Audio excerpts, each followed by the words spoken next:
Welcome back to another episode of the Field of 68's College Basketball Offseason Grades. And today we are going to be talking about the Illinois Fighting Illini, also known as the point guardless Illinois Fighting Illini. They are losing this offseason, Greg. Matthew Mayer, Jaden Epps, unfortunately, love that dude, Sky Clark, and RJ Melendez. They are bringing back Coleman Hawkins, Terrence Shannon, the Danger Zone, Dane Danger, Ty Rodgers, potential starting point guard Ty Rodgers. I don't know if I love that. And Sincere Harris, as well as Luke Goody.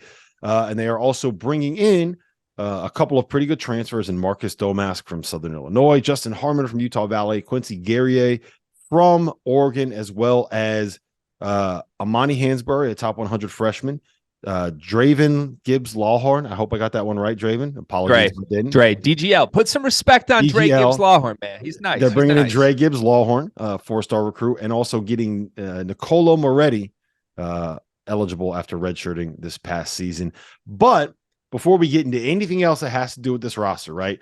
Are you on the Coleman Hawkins starting point guard for the Illinois Fighting Illini bandwagon? Because the more I think about it, the more I want to see this happen. I don't know if it's a good thing. I don't know if it's a bad thing, but you do know shit will happen if you put the ball in Coleman Hawkins' hands. It's not always going to be positive. It's not always going to be negative, but it is going to be a hell of a ride.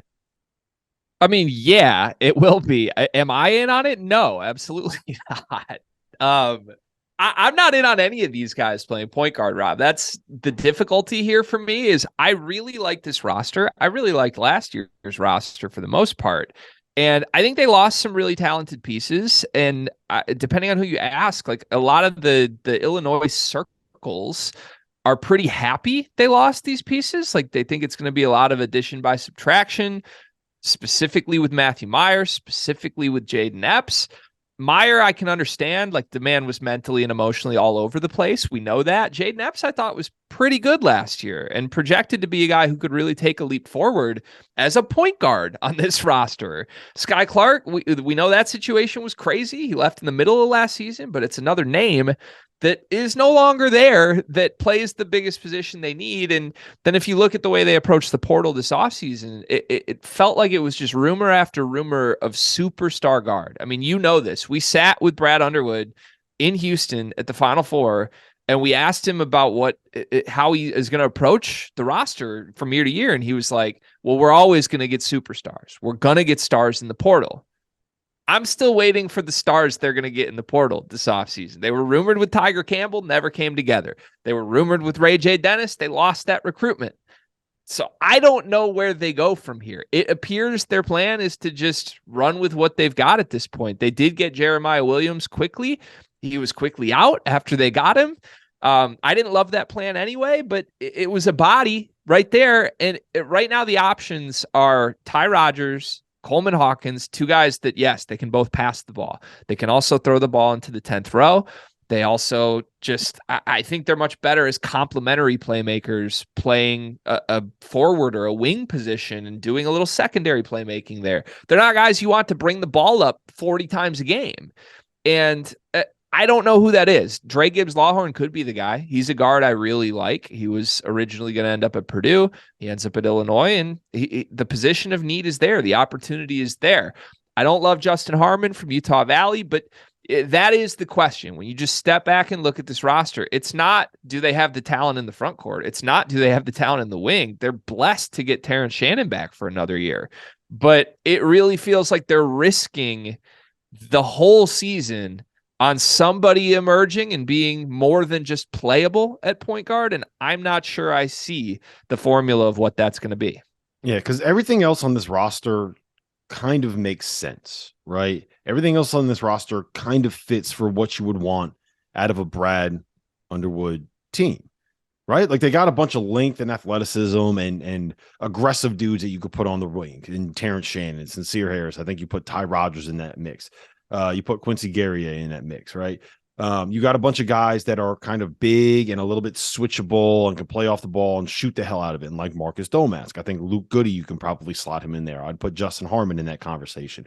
You have a big physical low post presence that I'm not going to say will hold his own against the best bigs in the Big Ten, but will be able to do like a good enough job that you don't necessarily have to worry about it. You could play a big 7-foot low post bruiser in Dane Danger if you need to.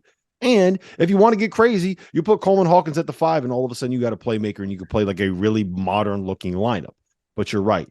You don't have a point guard. You are going to be doing the same thing you did last year where you're betting on like, all right, is Terrence Shannon going to be able to like actually be that dude this year? Or is he a scorer? Like, what is he? Is Coleman Hawkins actually going to have his head screwed on straight this year? Or is he going to be nuts?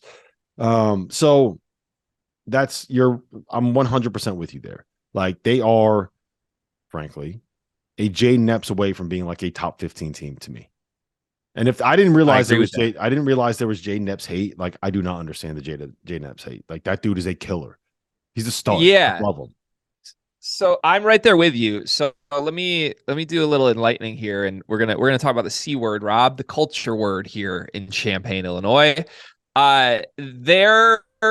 Nobody is unaware of how crazy last year's Illinois locker room was, right? Like there was just a lot going on in a lot of different directions, not to name any specific names, but you can look at the guys that departed this program. And I think the thought is all 4 of those guys had a negative impact on that. Meyer, Epps, Sky Clark, I'm counting him, and maybe to a lesser extent, RJ Melendez.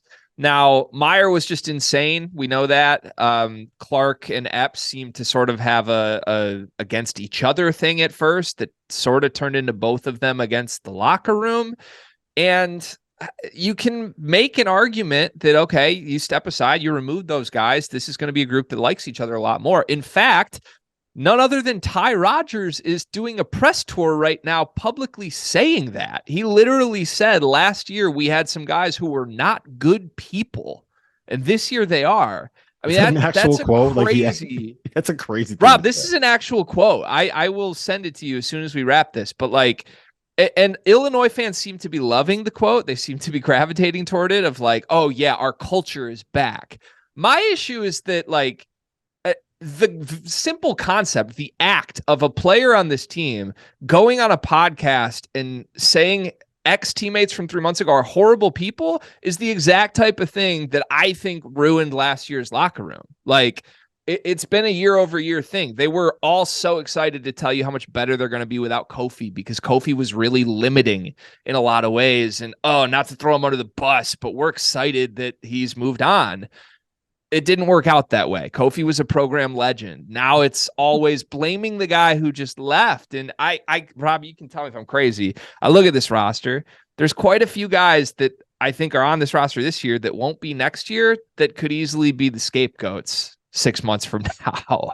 So one of them's the guy who is not a point guard, is going to have to start at point guard and is talking about how horrible his teammates were. One of them is Coleman Hawkins, who's one of the most unpredictable guys in the sport, who also might have to play point guard. There's just so much going on. It's such a Brad Underwood, Illinois era staple right now, like chaos and talent. That's Illinois basketball. This team's going to have a ton of it. And I don't know if I'm jumping ahead here, but to me, the X factor is Gibbs Lawhorn. Because he is the guy who is shaped like a point guard, who I think has the game. I think he can score. I think he can be an immediate impact guy. Like I would have liked, even if they did get Ray J. Dennis, I would have liked Gibbs Lawhorn in like a 20, 25 minute a game role on this team. Now all of a sudden it's wide open that if he can be more than just a scorer, if he can come in and play make a little bit, I think he's a 30-minute a game guy. And suddenly I think we look at Illinois completely differently. Yeah, I'm with you on that. The X factors, it's very simply the point guard spot, right? Like you need a settle down guy. You need someone that can kind of, if Terrence Shannon is taking his like step back 30-footers on 4 straight possessions, or Coleman Hawkins is throwing the ball all over the place, and you got bad Coleman instead of good Coleman, you need someone that can kind of settle things down, right? You need someone that can be like that can chill you out a little bit. And I don't necessarily know if they have that guy. If it's Dre Gibb Lawhorn, good for him. If it's DGL, great. That's a good thing for this team. That's going to be their biggest thing. What are your expectations for them this year?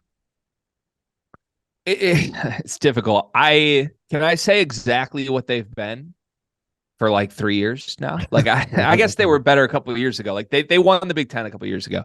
I think this team's going to finish 4th or 5th in the Big Ten, be a lock NCAA tournament team. That's never going to be in question. They'll have some really high highs. They'll have some really low lows, and they'll lose in the round of 32. Like you just book it, right? Like, can I place a future on that? Like they're gonna knock off Purdue in West Lafayette. They're gonna lose to Central Illinois or something like that, right? They're gonna lose to one of these directional schools, Northwestern, East Michigan, something like that. And then they're going to have these moments where they look like the best team in the country. And producer Trevor is doing jumping jacks and celebrating and cartwheels. And there's going to have moments where he is downing his 17th margarita because he just had to watch Coleman Hawkins go 6 for 39 on a given night. So, yes, I'm 100% with you. Grade their offseason. You thought I was harsh on the Michigan video. I'm giving this a flat D. A straight D for me. Now, I know they got Terrence Shannon back. They got Coleman Hawkins back. That's fantastic. I think losing Jaden Epps is a lot more meaningful than anybody is acting like it is. And I don't love, just straight up, I don't love any of the newcomers. Like, I don't think any of the transfer ads they got are impact guys. Damas can play.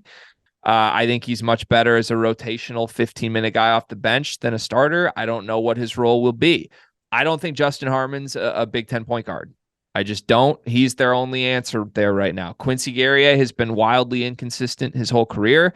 I don't think he's better than any of Illinois' wings that are returning. So to me, again, I go back to Underwood, who historically in the portal era has gotten stars. He told us the plan was to get stars. He didn't get stars this offseason, and for that reason, for me, it's a D. So I'm very glad that you didn't grade any of my papers when I was in college, because I feel like I probably would have graduated. I'm going with a solid C plus. And the reason why I say a solid C plus is there's very obvious negatives, right? Not the least of which is the fact that they still do not have a point guard on the roster. That is a big, big red flag to me. But where would this team be if Coleman Hawkins doesn't come back from the NBA draft, right? Where would this team be if they don't get Terrence Shannon back? What would we actually be saying about even if Marcus Domask and Justin Harmon and Quincy Guerrier, even if they just end up being like they don't start, those are your number 6, 7, 8 guys off the bench. Those are good rotational pieces. Where would this team be if they didn't get like good rotational pieces? So I hear you. They don't have a star. They don't have a point guard. I think that Brad Underwood is betting on Terrence Shannon and Coleman Hawkins being the guys that carry the team, and that he was trying to fill out a roster with role pieces that can go out there and do a job. And I think in theory he did that. He did not get his point guard, which is a problem, but I don't think that we would be having anywhere near the same conversation about Illinois if they did not get Coleman Hawkins and Terrence Shannon back. So I think that's why they're a tournament team, right? Yeah, I mean, I guess where my harsh, grading curve is coming from here is you're just a hater at heart. That's what you are. Both Illinois and Michigan, to me, their entire offseason plan was built around getting one guy. They didn't get that guy. Michigan wanted Caleb Love. They didn't get him. They have no other shooting guard. Illinois wanted Ray J. Dennis. They didn't get him. They have no other point guard. You can't build an entire offseason plan around one guy, not get him, and get a C from me. It's just not going to happen. All right. Fair enough. Well, we'll average it out. We'll call Illinois a C minus from the two of us combined. Listen, this has been another edition of the Field of 68's off-season grades. This was the Illinois Fighting Illini, and I'll tell you what, if you had thought that you had a stressful time watching this, just wait until you have to watch Illinois play this season. Our partner for today's episode is Athletic Greens. I started taking AG1 during the college basketball season, and I loved the impact that it had on my energy levels. I'm a big coffee in the morning guy, but by the time that the afternoon would hit, I needed another boost. AG1 helped me tremendously, especially on those days when I didn't want to get up off the couch and go hit the gym. Their tagline is AG1 is comprehensive health and the power of habit in one. And man, that could not be more true. It's nearly impossible to eat and drink in a healthy manner in the month of February and the month of March when you are in my business. And AG1 was exactly the supplement that I needed to improve my gut health and cover my nutritional basis for the day. I've continued that into April. I've continued that into May, and I'm going to continue that the rest of the summer. All I have to do is mix a scoop of AG1 with some water, or maybe add it into a smoothie, and I'm ready to go. Do it after lunch, and you'll be ready to go for the rest of the day. If a comprehensive solution is what you need from your supplement routine, then Athletic Greens is giving you a free 1-year supply of vitamin D and 5 free travel packs with your first purchase. Go to athleticgreens.com/field68. That's Field 68 FIELD, the number 6, the number 8, and you can get yours now. So check it out and help support this show. Thanks.